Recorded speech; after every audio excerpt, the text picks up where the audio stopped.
Torcedores do Denver Broncos, bem-vindos a mais uma edição do Respondendo Perguntas aqui no canal do Mile High Brasil. Estamos aqui mais uma semana, chegou a minha vez de responder as perguntas que os nossos membros nos fizeram no nosso clube de membros. Aproveitando, se você ainda não é membro do nosso canal, eu sempre erro lado, não deixe de se inscrever, tá aqui o QR Code para você poder ter acesso a vários benefícios. A gente tem grupo especial no WhatsApp para os nossos membros, onde os debates lá são muito bons de domingo a domingo. A gente tem Liga de Fantasy com prêmio especial, a gente tem vídeos especiais aqui no canal só para quem é membro, a gente tem análise de jogadas, a gente tem um podcast especial sobre a NFL, a semana da NFL, sobre uma ótica do torcedor do Denver Broncos, comigo e com a Ana, toda quarta-feira, meio-dia, saem os podcasts. E não deixe de se inscrever, realmente vale muito a pena. A galera é gente boa, a galera é respeitosa. Você que gosta aí de um debate aí sobre NFL durante o seu dia, para alegrar um pouco mais o dia, a galera sempre está lá para conversar. E eu vou lembrar vocês aqui também da nossa programação semanal.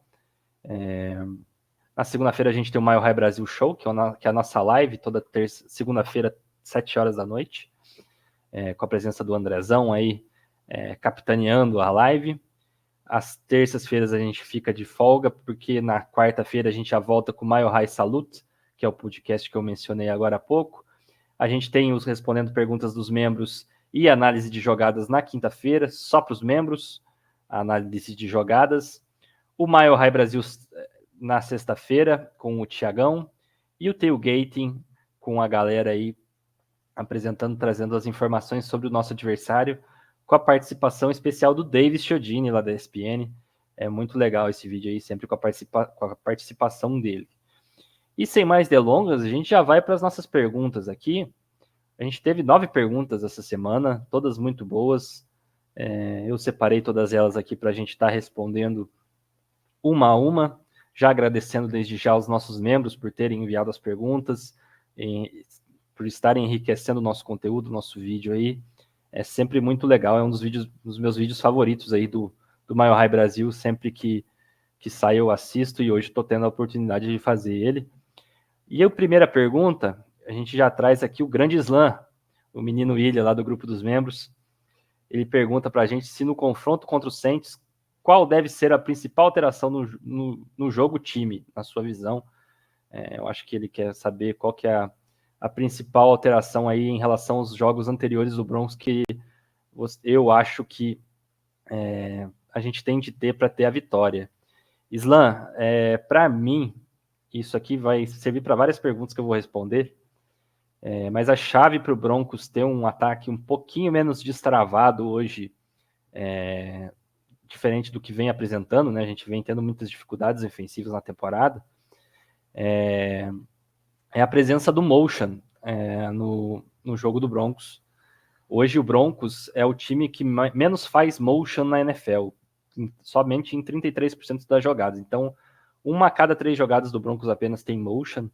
Para quem não sabe o que é motion é aquela movimentação que todo jogador faz antes do snap, né? Pré-snap, antes da jogada acontecer. E ela acontece por vários motivos, né? Seja para tentar ler a defesa, seja para confundir o adversário. Por exemplo, no jogo corrido, muitas vezes o motion ocorre para a gente ter um bloqueador extra aí para diminuir a pressão sobre o quarterback. No jogo corrido, muitas vezes os motions aí, no jogo aéreo, desculpa, muitas vezes os motions ocorrem para que o quarterback consiga ler a defesa do adversário, em que tipo de cobertura que o adversário está esperando, se é um cover 1, cover 2, cover 3, enfim, quantos jogadores estão lá na secundária esperando. Sempre é muito importante, e como eu falei, é importante também para confundir defesa, para tentar gerar aí algum grau de dificuldade na defesa do adversário e colocar nosso ataque em movimento, né? E é curioso, porque o motion é uma característica que era muito visada nos esquemas do Sean Payton no Saints, né? Com o Drew Brees, ele fazia muito motion aí com os jogadores. O Michael Thomas, inclusive, jogou muito bem lá no Saints, no slant lá no Saints, com muito esquema baseado em motion, muitas jogadas desenhadas aí baseadas no motion, e isso não está acontecendo no Broncos, e eu acho que isso, não sei se é por falta de confiança no Bo Nix, do que o Bo Nix vai fazer a leitura correta da jogada, ou se ele acha que o time não está preparado, mas eu acho que está sentindo, o time sente falta desse tipo de movimentação, e fica previsível, né? O que a gente vê hoje nos jogos do Broncos é um ataque previsível, um ataque que parece que a defesa está sempre um passo à frente, e isso precisa mudar, né? E tirando isso, eu acredito que o grande desafio para a gente conseguir alterar nesse próximo jogo é a eficiência no jogo corrido, né? E é uma tarefa um pouco difícil, porque o Saints é um time bom contra jogo corrido, e ainda calha da gente não ter um jogo corrido estabelecido ainda na temporada. Mas eu acho que a grande chave é essa, sabe? A gente conseguir manusear e melhor as quatro descidas, ter sempre em mente essa terceira descida curta aí para a gente conseguir o first down, porque do jeito que está acontecendo nesses últimos jogos, o Bo Nix vem sempre tendo que lidar com essas terceiras descidas longas, e ele já tem alguns problemas aí que é normal, todo calouro vai ter, e para conseguir administrar essas terceiras descidas longas fica mais difícil. E aí o que a gente vê é o ataque emperrando em várias vezes. Por isso eu acho que, respondendo essa pergunta, eu acho que motion e jogo corrido são a chave aí para a gente conseguir dar uma virada de jogo nesse ataque. Depois do jogo contra o Bucks, a gente não conseguiu jogar bem de novo. Aliás, foi o único jogo do ano que a gente jogou bem, né?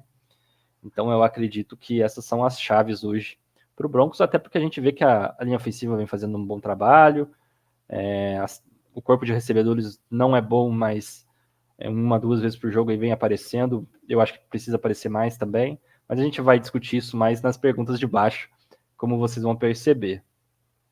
Obrigado, viu, Isla? Chegando na nossa próxima pergunta, eu acho que é Alexandre, Alex MB 728. Com a ausência do Olave no jogo, a principal preocupação da defesa do Broncos será com o jogo corrido do Saints? O Alex ou o Alexandre? Eu acho que é o Alexandre. Mesmo com o Olave no jogo, a preocupação do Broncos seria mais com o jogo corrido, né? Porque o esquema do Saints, que o Saints implementa hoje, que até o Clint Kubiak, que é o coordenador ofensivo deles, filho do Kubiak, que treinou o Broncos, foi campeão do Super Bowl com o Broncos, é muito baseado no Alvin Kamara. Baseado na eficiência deles, que gera play action, que gera jogadas explosivas no ataque. Eles foram muito bem nas 2 primeiras semanas desse jeito. Não é só a ausência do Olave que vai atrapalhar eles têm a ausência do Derek Carr para esse jogo, tem a ausência do Rashid Shaheed, que era um cara que estava despontando muito bem na temporada, e provavelmente, se não perder toda a temporada, vai perder grande parte dos jogos. Ele teve um problema no menisco, vai ter que operar. E o Taysom Hill parece que também está questionável para o jogo. Então, são várias as ferramentas aí que o Saints perdeu, as armas que eles perderam no ataque. E fica aí até a curiosidade para saber como eles vão fazer, né? Porque o Rattler, que é o calouro deles, o Spencer Rattler, não jogou mal contra a Tampa Bay, jogou até suficientemente bem, mas tinha aí por boa parte do jogo seus 2 principais recebedores. Com a ausência deles, os 2 calouros lá, que foram sensações até no training camp do Saints, que vão ser aí muito acionados. Eu só estou pegando o nome deles, eu lembro que é o Bub Means, é o cara que mais se destacou lá na pré-temporada, e o Mason Tipton. Então, e eles ainda têm o Cedric Wilson, que é um cara aí que já é veterano na NFL, já passou por vários times, que também vai estar recebendo passes aí pelos Saints. Vamos ver como eles vêm, mas como eu falei, de qualquer maneira, o jogo deles, corrido deles, já era a principal preocupação que a gente teria de ter. O Kamara, de longe, é o melhor jogador desse ataque, na minha opinião, inclusive melhor que o Olave. Então, vamos ver como é que vai se ajustar, porque se a nossa defesa teve alguma algum problema nessas primeiras semanas, antes até do jogo contra o Chargers, foi parando o jogo corrido contra o Seahawks, se eu não me engano. E tinha um jogador até com características um pouco parecidas aí com o Camara, que era o Kenneth Walker, né? Então vamos ver como esse jogo vai se desenhar. Lembrando também que o jogo na quinta-feira costuma ser estranho, né? Preparação menor, jogadores com menos tempo de descanso. Geralmente aí alguns jogadores até secundários costumam se destacar, e isso vale para o Broncos também. Vamos para a nossa terceira pergunta, que é a pergunta do Fabrício. O Fabrício fala assim para a gente: estamos indo para a semana 7. Minha linha de evolução seria a partir dessa semana. Na visão de você, houve alguma curva de evolução do Knicks na semana 1 à semana 6? O que se pode tirar de positivo e o que pode limpar de negativo no ataque? E o que podemos esperar a partir de agora? Fabricião, é o seguinte, cara. Na minha opinião, esporte não é uma ciência exata, cara. Então, você traçar uma linha de evolução é complicado para um jogador. Eu entendo o teu ponto de vista. Realmente a gente quer partir de um ponto de partida aqui que só consiga ver coisas boas, mas isso não acontece, como a gente já viu até com o próprio Bonix. Ele vai ter semanas melhores, vai ter semanas ruins, mas o que importa é o macro, né? A visão geral que a gente vai ter dele no final da temporada. Assim, dentro dessa visão, eu vejo o Bonix mais maduro já na semana 6 do que na semana 1. Isso eu posso te dar certeza, assim, nas 2 primeiras semanas, principalmente, ele teve aí decisões bem ruins, com interceptações. Ele teve uma interceptação também nesse jogo contra o Chargers, nesse último jogo, mas foi muito baseado na fuga dele pela pressão ali, que acabou desequilibrando ele e acabou ele fazendo dar o overthrow ali. Pode acontecer com qualquer um, eu não acho que foi uma decisão ruim, foi só a execução que foi ruim ali no caso. E isso para mim é a maior virtude do Bo Nix nessa primeira temporada, é que ele em pouco tempo já conseguiu se ajustar a essa parte da NFL, né? De evitar erros bobos, evitar turnovers. Ele reconhece bem pressão, ele consegue administrar bem o jogo quando é solicitado. A gente já viu isso em outros jogos também. Essa é a parte boa do Bo Nix. A parte que eu acho que precisa evoluir muito nele ainda é a questão da acurácia no passe. Hoje o Bo Nix é um dos caras que mais erra passe na NFL. Eu trouxe até alguns dados aqui. Ele completou só 61% dos passes na NFL na carreira dele até agora. Hoje ele seria o 28º na liga entre os quarterbacks que são elegíveis para esse tipo de estatística.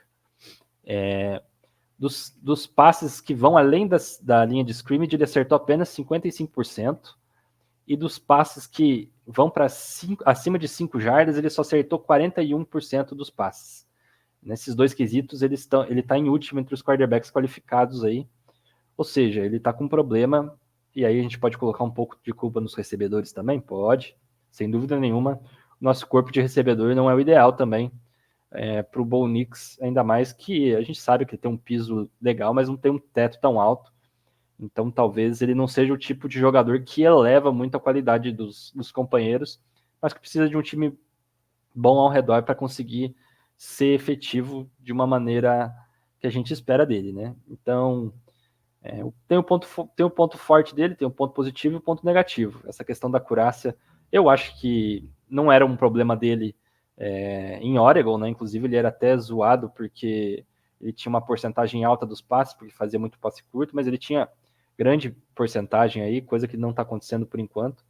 Mas eu acho que é tudo questão também de acostumar com a velocidade do jogo, que é diferente do college para a NFL. Então eu acho que é questão de tempo para ele evoluir nisso também. Quando você fala para a gente limpar o que há de negativo no ataque, eu já respondi na primeira pergunta, né, sobre a utilização do motion, que ele pode destravar muita coisa no ataque, né? Então, eu acho que já respondi a pergunta naquela primeira lá, que se eu não me engano era do Islam. E a minha expectativa sobre o Broncos continua a mesma. a gente tem que levar em consideração que o Broncos hoje é uma equipe em transição. A gente engoliu a grande parte do dead cap lá, do impacto no cap do Russell Wilson essa temporada, então a gente é o time com mais cap morto aí na NFL hoje, com 77 milhões. A gente tem um dos times mais jovens da NFL, a gente tem um quarterback calouro, então não dá pra gente ficar esperando muita coisa desse time também não. Eu acho que a gente chegar na semana 7, aliás, com 3 vitórias e 3 derrotas, é uma vitória sim, é algo que a gente precisa valorizar.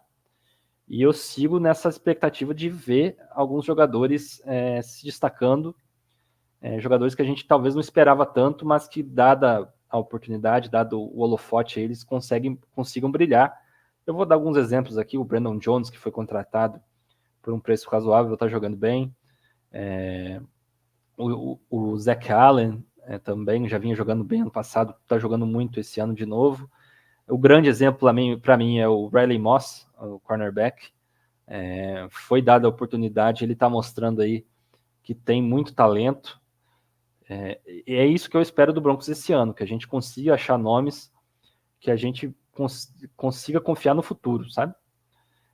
Playoff talvez seja consequência, se a gente conseguir desempenhar um bom futebol americano, que dê condições da gente chegar em playoff, até tem uma pergunta mais tarde sobre isso, pode ser que seja uma consequência e vai ser uma consequência legal.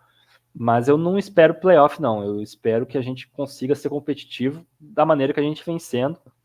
De vez em quando é frustrante perder jogo, é frustrante. As ocasiões aí que a gente perde por bobeira não deixam a gente chateado.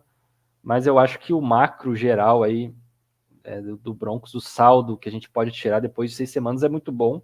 Eu espero que continue desse jeito. Assim. A gente tem que maneirar as expectativas, mas também não pode colocá-las lá embaixo, né? Eu acho que a gente tem alguns bons nomes ali que podem nos dar muitas alegrias, não só esse ano, mas no futuro, dentro de contratos bons. Lembrando que nos próximos anos a gente vai ter mais cap para investir no time, o Bo Nix vai ter mais experiência aí para continuar se desenvolvendo. Então, essa expectativa aí de um ano de transição mesmo, tá? Passando para a próxima pergunta, o Luiz Augusto pergunta se, na minha opinião, o Sean Payton está ultrapassado, porque o ataque tem poucos talentos, porém a execução das jogadas e play calling estão horríveis. Defesa faz muito mesmo com pouco talento que tem. Abraço, tamo junto. Abração, Luiz. Cara, minha opinião é um pouco impopular. Eu sei que muita gente vem criticando o Sean Payton aí nessas últimas semanas, reclamando da falta de criatividade. Eu já falei, dei minha pontuação de algumas coisas que faltam. Realmente eu acho que o play calling não está ainda 100% do que o Sean Payton pode.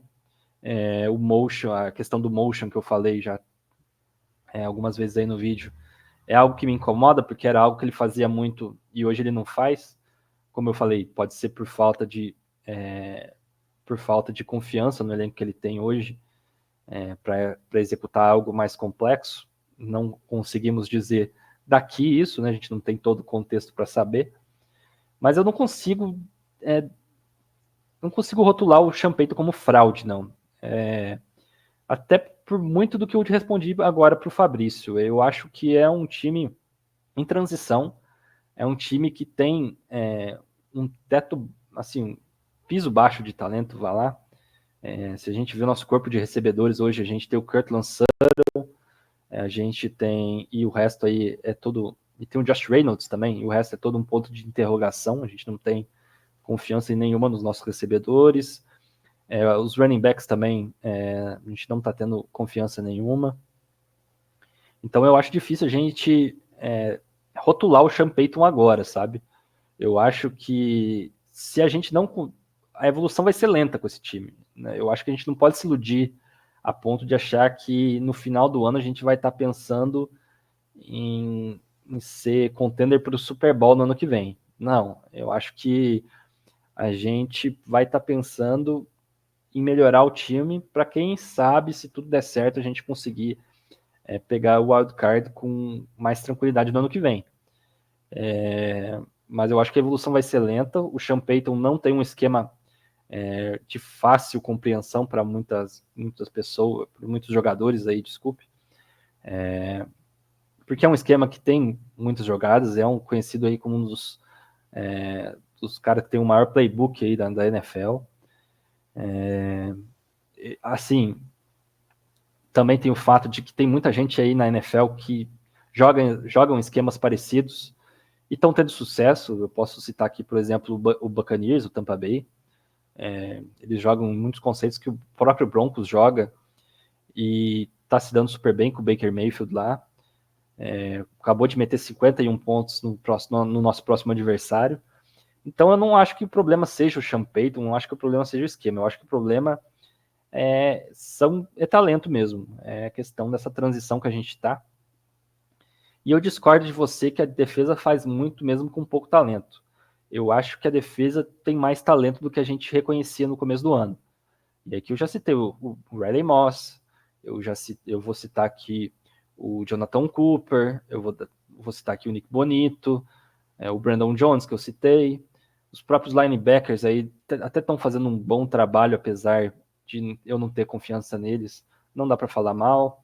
A nossa linha ofensiva, para mim, é top 5 na liga hoje. Nossa linha defensiva, desculpa, com o Zach Allen, com o Franklin Myers, com o Roach, enfim, com toda essa galera. É uma unidade boa e muito profunda, então eu acho que essa questão de um pouco talento, eu não concordo. Eu acho que a gente está mostrando para a NFL que alguns jogadores ali que ninguém conhecia muito tem talento sim e tem que se dar o respeito. Vamos ver se eles continuam evoluindo. Eu estou gostando muito da defesa. Mas eu não discordo em algumas partes. A questão do play calling realmente precisa melhorar. Enfim, espero que tenha respondido. Eu sei que às vezes não é popular essa questão de defender o técnico. Muitas vezes a gente, na ânsia de procurar aí algum culpado, procurar algum motivo aí para que o nosso time não esteja ganhando, a gente vai apontar o técnico. Isso é cultural nosso, né? Não só nosso, lá nos Estados Unidos também acontece muito isso. Aqui no Brasil, no futebol brasileiro, então isso aí é exacerbado ao limite, né? A ponto de um técnico perder 2, 3 jogos seguidos aí, já ser mandado embora. Enfim, vamos ver como é que o resto do ano se desenha. Eu acho que ainda tem muito futebol para ser jogado e muita coisa ainda para acontecer antes da gente colocar qualquer ponto de exclamação aí que a gente possa tirar qualquer conclusão, tá bom? Passando para a nossa próxima pergunta, a gente tem a pergunta do Diego. Diegão joga Fantasy comigo. Me vinguei dele no Fantasy nessa última semana. Ele me pergunta se eu acredito que está próximo do fim o ciclo do Javonte Williams nos Broncos. Ele particularmente acredita que deveria procurar um outro running back 1 para a próxima temporada. Diegão, eu acredito que está chegando no fim, sim, por duas razões. Primeiro é a técnica, essas questões dos fumbles, quando começam a ocorrer aí com uma certa frequência, acaba queimando demais o filme do running back, e isso está começando a acontecer com o Javonte. Tem a questão física, que ele teve uma lesão gravíssima, né? Ele rompeu os dois tipos de ligamento no joelho, o ligamento cruzado e o ligamento anterior, o LCL e o ACL, como eles chamam lá nos Estados Unidos. E historicamente a gente pega jogadores com essas lesões, quando eles voltam, já é exceção os jogadores voltarem a serem os mesmos depois dessa lesão, e quando voltam eles demoram muito para voltar a estar 100%. Lembrando que o Javonte voltou no ano passado e essa segunda temporada depois da lesão dele. E tem questão contratual também, ele está no 4º ano, o Broncos pode exercer o 5º ano, confesso que eu não lembro se ele exerceu o 5º ano ou não. O Javonte não é um jogador que o Sean Payton draftou, né? Foi um jogador anterior, que se não me engano foi o Vic Fangio, até que estava como head coach do Broncos na época que ele foi draftado. Então não existe essa responsabilidade do Sean Payton de defender a escolha do Javonte Williams, que foi draftado relativamente alto, né, na segunda rodada. Então eu acho que é plausível sim que a gente está vendo o fim do ciclo dele. Eu acho que o Jaleel McLaughlin estava jogando relativamente bem, tem 2 touchdowns bonitos aí na temporada. Eu acho que o Aldrick Estime, que é o nosso calouro de 5ª rodada, vai ser muito utilizado nessas próximas semanas, porque é um cara que o Sean Payton já elogiou demais e que o Broncos fez questão de draftar, que a gente, se não me engano, até subiu pelo estimate. Então, eu acho que o ciclo dele está acabando realmente e faz parte, né?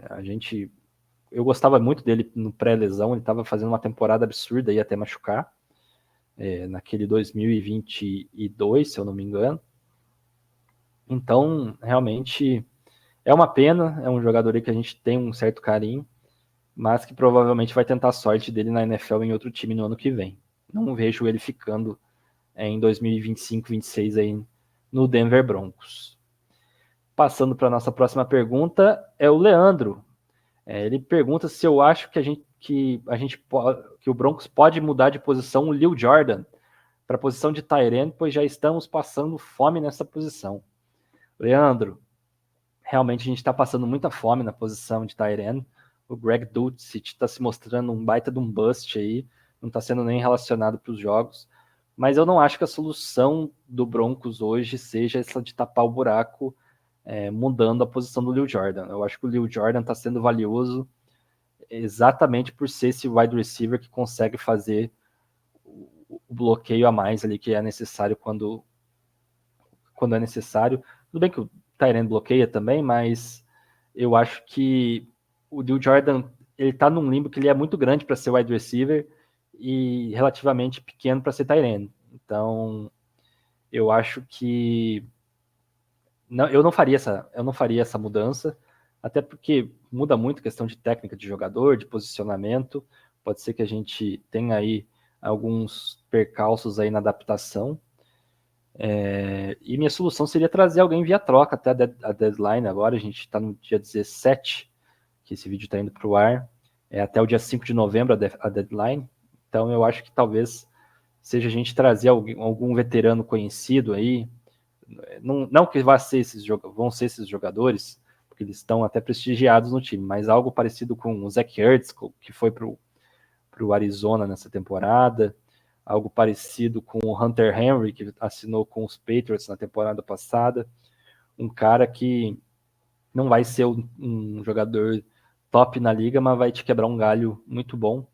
Eu acho que é necessário ter um tight end para o Bo Nix. O tight end sempre costuma ser um cara que vira uma válvula de escape para um quarterback calouro, mas cabe a gente tentar procurar isso de outro lugar. Eu acho que no elenco a gente não tem hoje um cara que possa fazer esse papel e não vai ser o Lil Jordan também não. Próxima pergunta, já estamos chegando quase no final das perguntas. O Thiago Portugal, nosso grande Portugal. Um abraço para ele. Ele pergunta se após um terço da temporada, quais são os pontos críticos desse time em sua visão? O que devemos buscar na FI Draft? Faria alguma troca essa temporada com algum time? Tiagão, eu acho que o ponto crítico hoje para nós são os skill players, principalmente no lado ofensivo. A nossa linha ofensiva até está aguentando bem, dadas as lesões. Mas a questão dos skill players está pegando muito. O que é o skill player? É um cara que consegue fazer uma jogada diferente na NFL, né?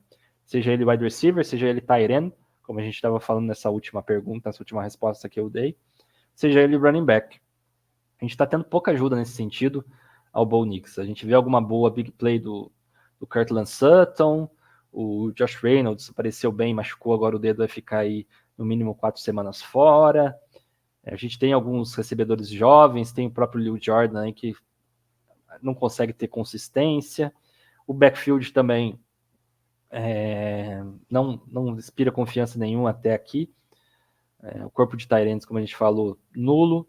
Então, eu acho que a nossa principal carência hoje, o nosso principal ponto crítico é essa ausência de skill player. A ausência de quem facilite a vida do quarterback. Hoje a gente não tem, infelizmente. O que a gente deve buscar na FI no draft, eu acho que a gente tem que pensar muito em off-season. Esse mercado de trocas agora, eu vou falar mais para frente, mas free agency draft, eu acho que depende. Depende do que a gente for escolher de renovação e de corte aí. Mas eu buscaria aí um wide receiver veterano na free agency. Já dou até minha ideia aqui do T. Higgins, baita wide receiver lá que está com um papel secundário em Cincinnati, porque eles têm o Ja'Marr Chase. mas em talento é um cara para ser um alfa na NFL. Então, provavelmente vai demandar um contrato um pouco alto, mas a gente vai ter bastante cap sobrando na temporada que vem. Então, eu faria, principalmente via free agency, uma aquisição desse wide receiver alfa aí, que possa tomar as rédeas desse ataque aéreo e seja nosso líder de jardas, né? Porque o Courtland Sutton, apesar de ser um cara que você não gosta muito, que eu sei, mas é um cara de bolas difíceis, não é um cara de volume, né? A gente não consegue ter uma consistência em volume dele, e é isso que eu acho que frustra mais o torcedor. E o T. Higgins é um cara exatamente nisso, um cara que consegue jogar no slot, consegue jogar no outside, é um cara que é ágil o suficiente para conseguir ter boas rotas e, enfim, ser esse melhor amigo do quarterback aí, como a gente precisa. Existem outros wide receivers aí que possam se encaixar nisso. Eu não acho que um veterano aí possa impactar muito, um DeAndre Hopkins da vida, ainda mais agora no meio da temporada. Eu acho que a gente vai terminar a temporada com o que a gente tem, até para a gente ver o que a gente tem, né? A gente tem que avaliar os jogadores que estão lá. E draft vai depender muito da free agency, né? Da nossa posição. Mas eu buscaria profundidade, principalmente secundária. A posição de safety, para mim, hoje é um pouco precária. A posição de linebacker é precária. A gente tem o Singleton, que já não é muito bom, e se machucou, e aí entrou agora o Justin Strinad, que é um cara que a torcida sempre odiou, fez até bons jogos, mas não é confiável. A gente tem aí o Cody Barton, que é um cara que eu acho muito ruim, muito fraco. Enfim, eu acho que defensivamente seriam essas posições. E na free agency também, eu acabei esquecendo de falar, eu traria também talvez um cara para ser o nosso edge número 1, porque hoje a gente tem uma unidade de pass rushers aí muito profunda, com um piso muito legal, todos conseguem fazer boas jogadas, mas ao mesmo tempo não temos o cara que é extremamente disruptivo e que faz as defesas atraírem aí dobras, que facilite o jogo desses outros pass rushers, né? Talvez até o final do ano, um desses que estão jogando bem, o Jonathan Cooper, como eu já citei, é um cara que está se destacando nesse sentido. A gente possa bater o martelo de que ele pode ser um edge 1 e ele tem um respeito dos ataques e das linhas ofensivas nesse sentido. Mas por enquanto a gente não tem. E talvez até na free agency, se a gente conseguisse no draft um cara nesse sentido também, mas no draft, geralmente um cara que é muito bom pass rusher, sai muito rápido, então pode ser que não chegue na nossa pick, assim como o wide receiver, é difícil a gente garantir que vai chegar um wide receiver bom, mas eu focaria no draft nessas questões da defesa e também skill players no ataque. A gente vai precisar também pensar lidar nas posições de right tackle, né? O McGlinchey já vai ser um candidato a corte logo, porque não vem performando pelo contrato aí que ele vem recebendo. Enfim, são algumas posições.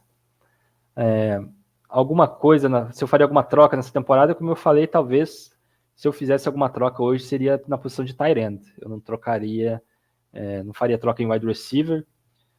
Eu acho que o wide receiver a gente tem que ver esses garotos aí, o Devon Valley, a gente tem que ver o Lil Jordan mesmo, o Marvin Mims, tentar extrair o máximo que a gente pode deles para ver o que pode acontecer. Mas nesse meio tempo eu não traria mais nenhum skill player além do tight end, até porque a gente precisa de um tight end aí para bloquear também, que a nossa unidade hoje realmente é muito fraca nesse sentido.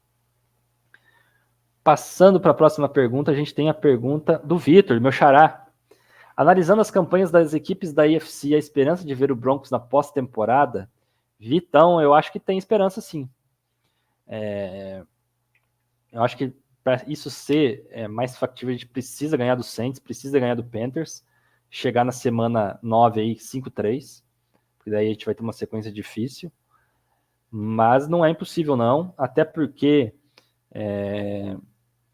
o que ajuda muito é que vários times que são postulantes ao Wild Card, estão capengando na temporada, né? A gente cita o Colts, aí que tá 3-3 também, mas não vem jogando bem, tá um clima esquisito.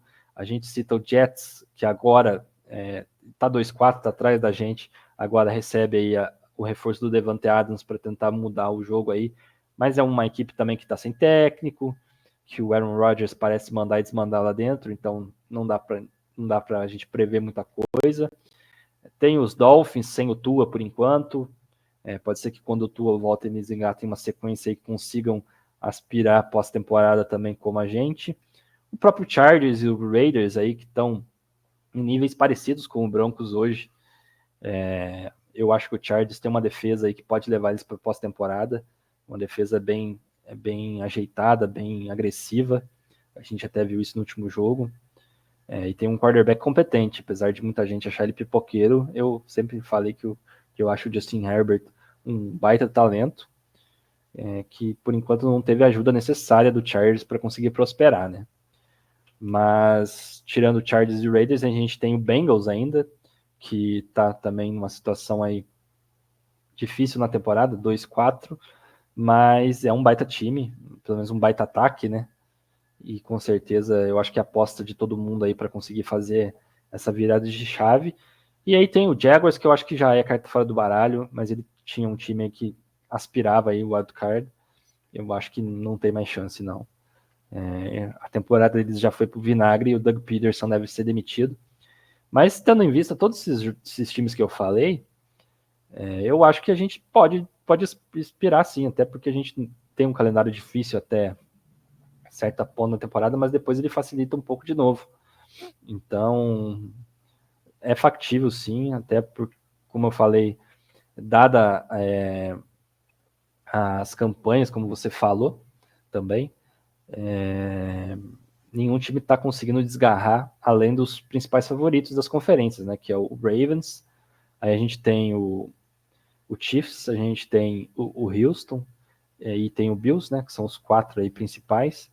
Tem o Steelers também, que pode ser que caia. Eu não coloquei ele no bolo ali porque ele tá acima da gente, mas ele é um que tá no bolo aí de aspirante também a wildcard. Enfim, vamos ver se é nos próximos capítulos. Eu prefiro falar em playoffs se a gente ganhar esses 2 próximos jogos. Sem perspectiva, sem expectativa, como eu falei. Minha expectativa é ver o time competitivo, independente de playoff. Mas se a gente ganhar as 2 próximas, a gente já começa a ter esse papo. Lógico, também, se não for, não é o fim do mundo, segue o jogo.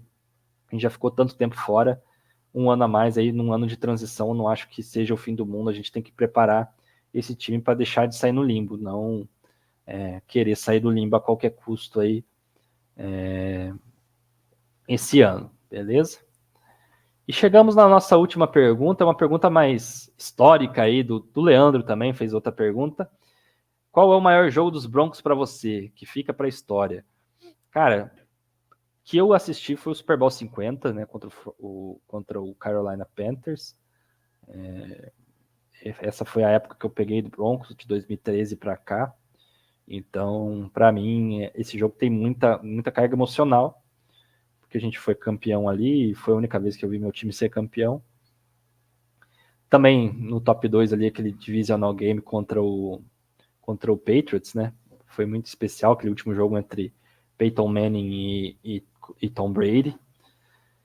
Enfim, mas eu acho que da história a gente pode citar o Super Bowl 32, né? Eu não assisti ele ao vivo, a gente vê jogadas do jogo aí no YouTube, mas o Super Bowl 32, que acabou 31-24 para o Broncos contra os Packers, eu acho que acaba tendo aí a maior carga histórica, porque o Broncos vinha de 4 Super Bowls perdidos, né? Nunca tinha ganho um, apesar de ter participado. O John Elway era um pouco zoado por conta disso, de sempre bater na trave. A gente enfrentou o Brett Favre, que na época era sensação na NFL, e a gente conseguiu ganhar com um baita jogo do Terrell Davis, aí, que é um dos maiores ídolos do Broncos. O John Elway que finalmente conseguiu esse Super Bowl que ele tanto almejava, e o Broncos conseguiu o primeiro título dele, né? Então eu acho que o Super Bowl 32 tem essa carga histórica maior, esse maior significado dentro da história. Aí a gente pode, ao longo da história, citar outros. O Super Bowl 33 também é muito grande. O T-Bowl Game lá contra os Steelers é importante também, tem seu papel na história. Muita gente virou torcedora do Broncos por causa daquele jogo. Enfim, são vários jogos aí, mas eu fico com esses. O Super Bowl 50 que eu assisti e o que eu não assisti, o Super Bowl 32, Broncos e Packers. Beleza? Galera, eu acho que essas foram as perguntas de hoje. Espero que vocês tenham gostado. Semana que vem a gente está aqui no mesmo horário, no mesmo dia, para a gente responder novas perguntas. Espero que com uma campanha de 4-3 aí nos rankings. E é isso. Lembrando vocês sempre de se inscreverem no nosso canal aqui no YouTube. A gente está de volta lá no Twitter, postando diariamente, Instagram, Facebook. A gente transmite as nossas lives lá na Twitch, através do canal Mile High Brasil. A gente está no Spotify, onde a gente posta as nossas lives por lá também. Então não deixe de conferir. E a gente também está no Threads e no Blue Sky, né? A gente ficou um tempo sem o Twitter, então criou nossas contas por lá. E também posta por lá, não deixem de conferir. E é isso, galera. Até semana que vem, um abraço.